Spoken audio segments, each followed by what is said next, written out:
You're listening to Blue Collar CEO, the podcast that's all about helping you build a better, more profitable, and more sustainable home service business. Each week, we'll cover a different topic that will help enable your company to move forward to success. And here's your host, Ryan Redding.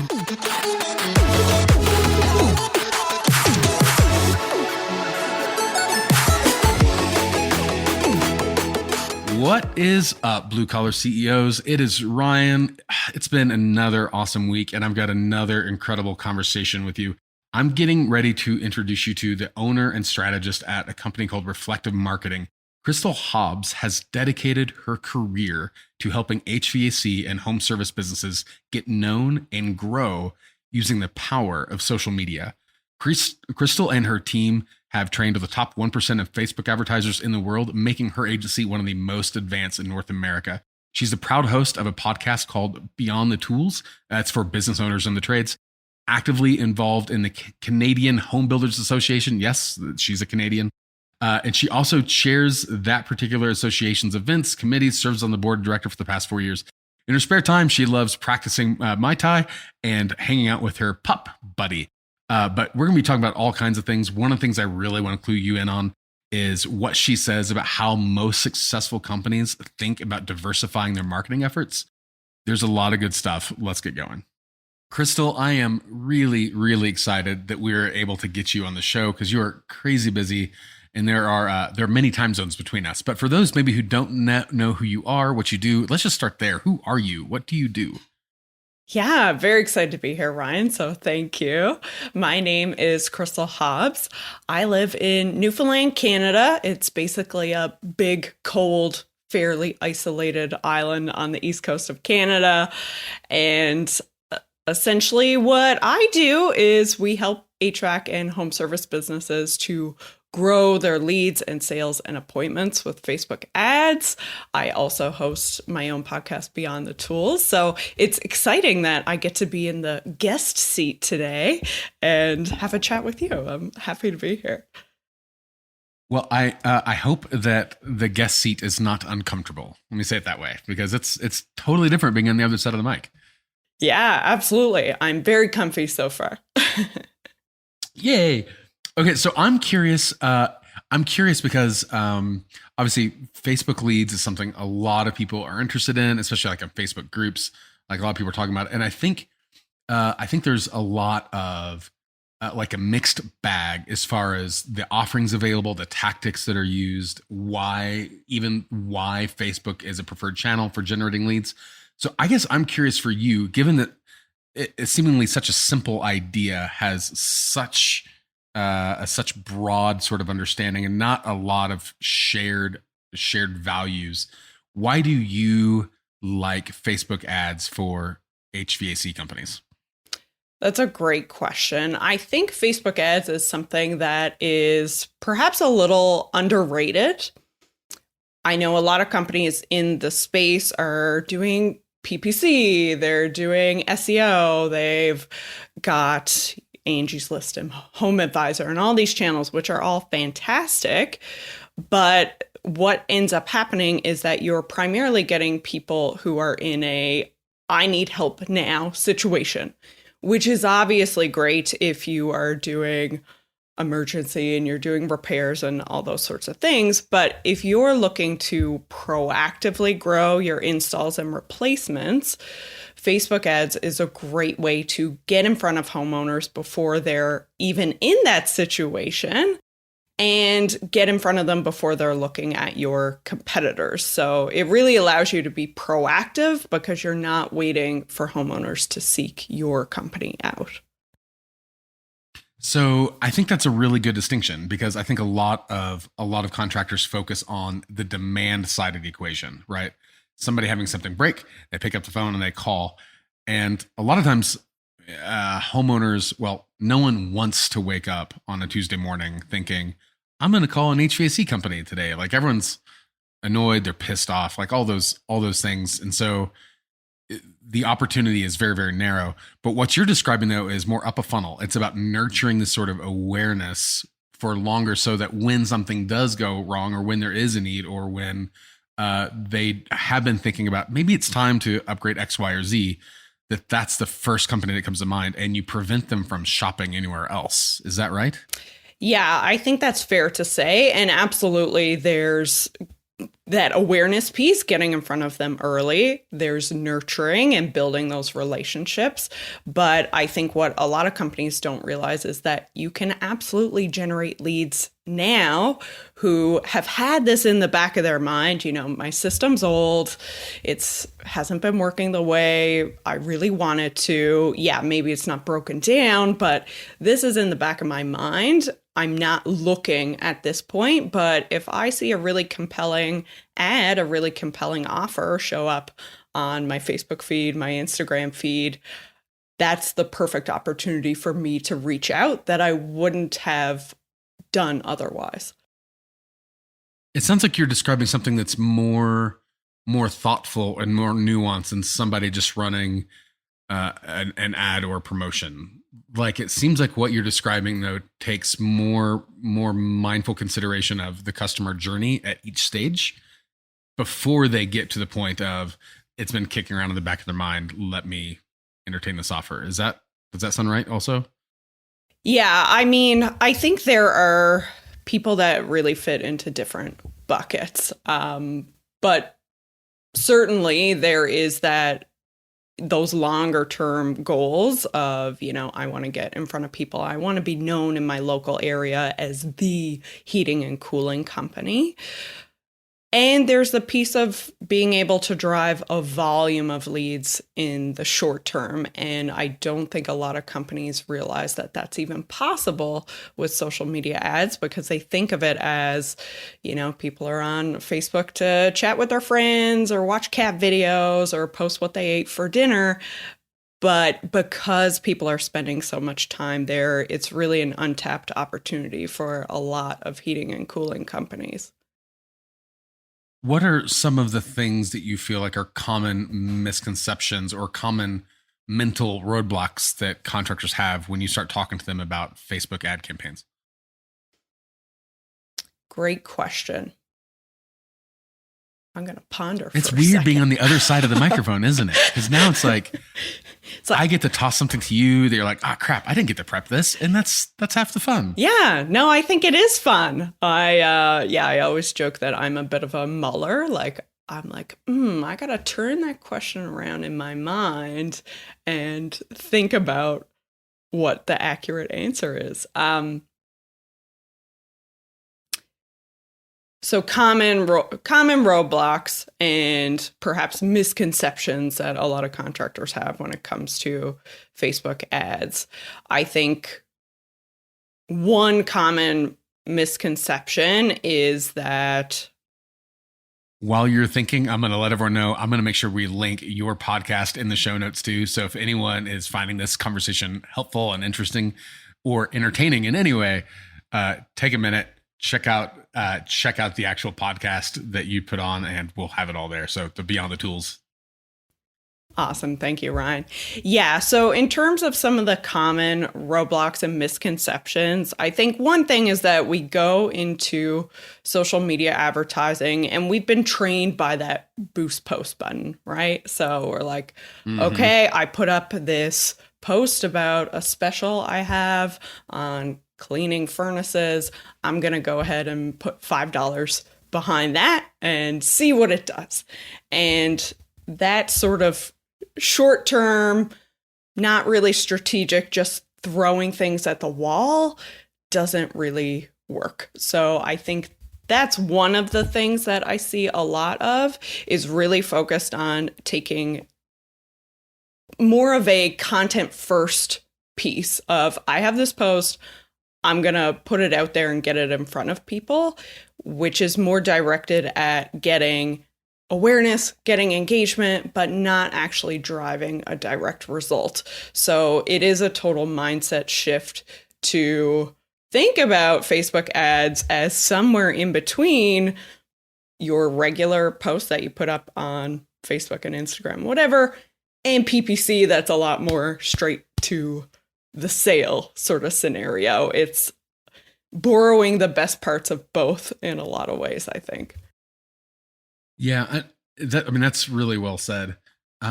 And it's interesting, even the way you start describing the ads, it makes me think of, we recently had a conversation with Bonnie Clymer, who is with Mr. Cool. When they do ductless mini splits, they've had fantastically viral Facebook and YouTube campaigns.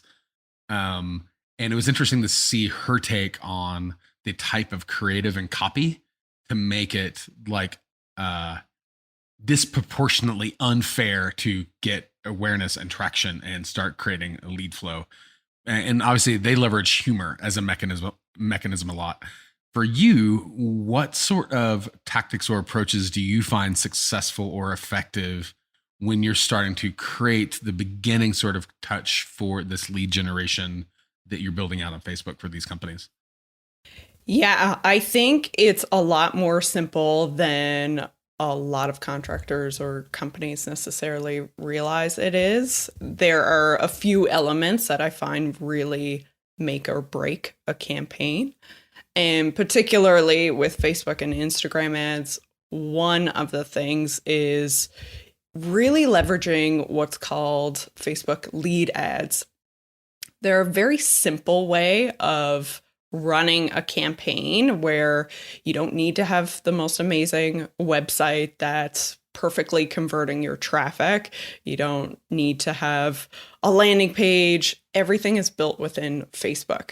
So that works really well for a couple of reasons. One is that it's easy to get up and running, obviously on the creation side of things, but it's also very easy for your potential customers because they don't have to leave the platform. I click on the ad, I get a form right within Facebook and Instagram that I already trust that platform.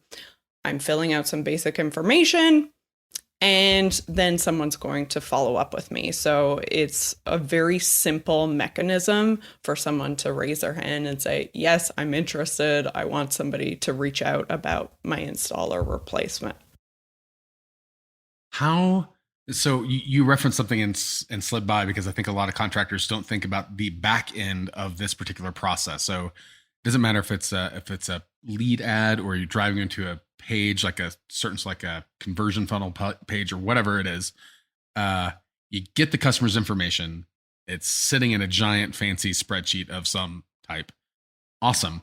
What is the company's most effective obligation maybe to follow up with these leads quickly? Is that them setting time once a week to go through this list of names that curated and send them a card in the mail? Is this having a CSR person designated to as these leads come in, filter them out, respond to them, engage? Do you recommend using automated tools, things like Chirp, for instance, to actually, once that data comes in, trigger sequences are initiated and it's hands off for the most part until a certain point? What do you find as the most effective way to connect the operations piece to the lead generation piece? Yeah, that's a great question. And I think, going back to roadblocks, that is something where a lot of companies fall down. So most of us have heard the concept of speed to lead. And certainly if you're used to channels like Home Advisor, for example, where it's highly competitive and you've got to get on that potential customer right away, very, very similar. So you want to make sure that you are calling ideally within the first few minutes that somebody comes through as a lead. Now, of course, that's going to be challenging depending on your human resources and if you're getting leads coming in after hours. So absolutely, that's where technology can really help. So making sure that you have automated texts that go out, automated emails, so that there are multiple touch points with those leads. And then, of course, having someone who owns the follow-up process. So you want to call that lead as soon as they come in, and then you want to continue to call. So for most of our clients, in some cases, we are supporting them with that, with our appointment setting team. In other cases, they have their CSRs take care of that. But really we recommend calling twice a day for 7 days or until you get a response, so that you are giving multiple opportunities to get in touch with that person. That is I really like the idea of like 2 times a day for 7 days, because I think a lot of people might try once and give up, or they might not try at all. And there's nothing more frustrating, as from a marketing standpoint, to see a list of names who've just raised their hand. We don't know if they're qualified at this point. We just know that they're people who've raised their hand saying, I'm curious to learn more. And to see those people just kind of die of neglect is really, really frustrating for a marketer to see. Yeah, and I'm sure you've seen that in your work too, Ryan. And it's easy to say, oh, the leads are terrible quality, but oftentimes the money is in the follow-up, especially with social media advertising, because again, you're getting people who they're not hot leads, right? They are people who are curious and interested, and there's definitely opportunity there. Opportunity there, but they need more nurturing than a referral, or more nurturing than somebody who is typing into Google, my AC is broken. This is a potential customer that needs multiple opportunities to get in touch with you through phone, through text, through email. So having that system of following up and doing that consistently and frequently will make a huge difference in terms of your return. I like the differentiation you just put on kind of where the customer is in their decision process. I often, for instance, refer to like the academic conversion funnel, like the upside down pyramid, where people go in the top, they come out the bottom, and it's only at the bottom, that point of the pyramid, where the conversion, the dollar changes hands. But anything else, your goal is just to get them to the next step in the funnel, right? It goes from awareness to interest to preference to conversion. And then depending on the model, it goes below that. But the point is when contractors think like Google Local Services or AdWords, they're at the bottom of the funnel.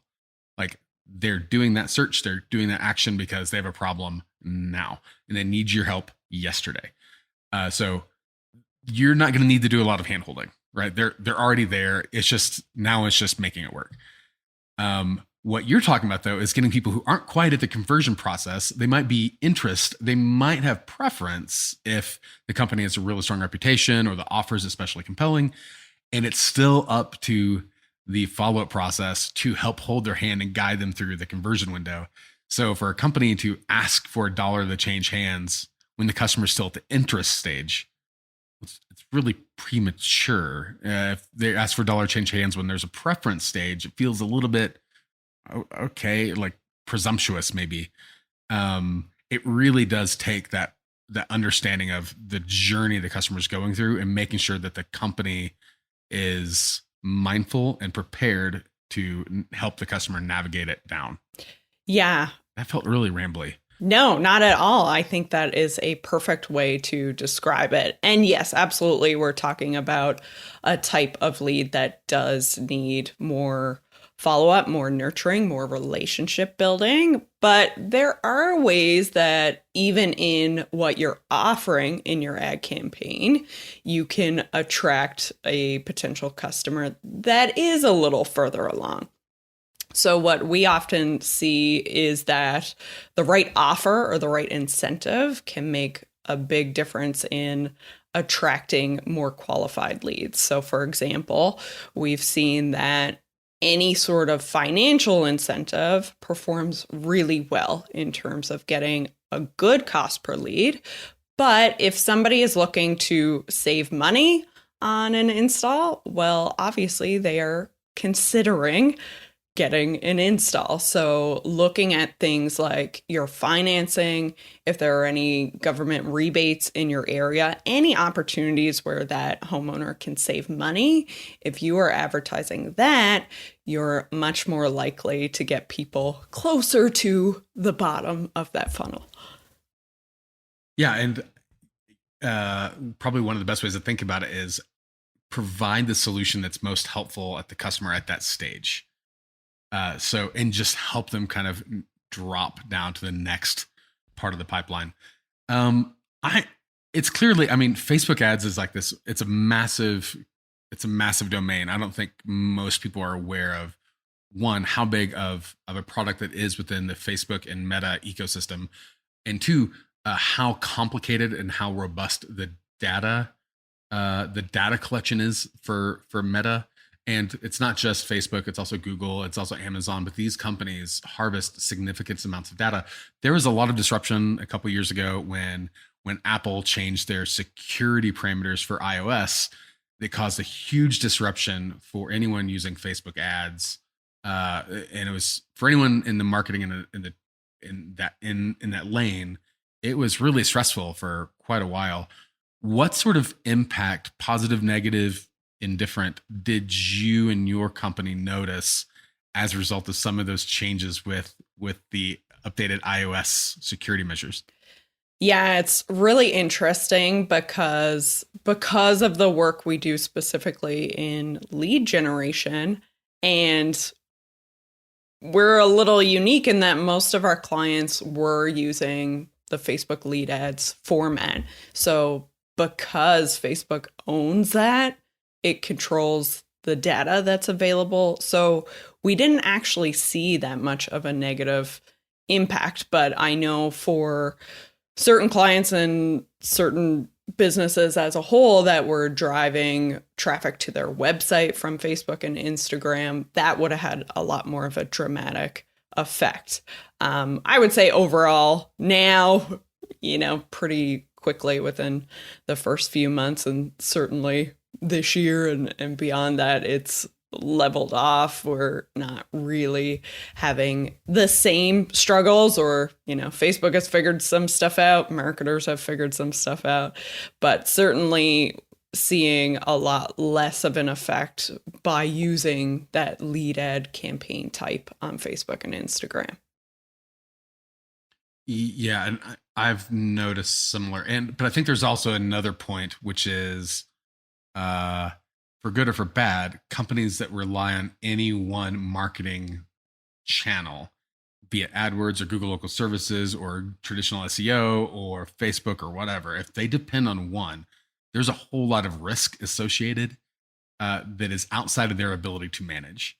So Google could wake up tomorrow and change algorithms that would decimate your rankings, decimate your lead flow. Facebook could change how their algorithm works, which is going to decimate your targeting. Like all these things could have really massive consequences. Do you tend to recommend that people diversify a marketing mix? Or do you recommend that they focus on one as hard as they can, as long as it works, and then only when it fails, move on to the next option? How do you tend to recommend that for people? Yeah, that's a really great question. I think most of our most successful clients are absolutely diversified. So they have, and honestly, most of the clients that we work with, they come to us because they're already doing Google ads, they're already doing SEO, they're doing their door knocking or more traditional methods and stuff as well. And they are looking to get more volume. They're really looking to scale things up. And on the flip side of that, I think we do see a lot of clients who are smaller and have limited budgets, and they know that social media advertising is a really great cost-effective way to do that.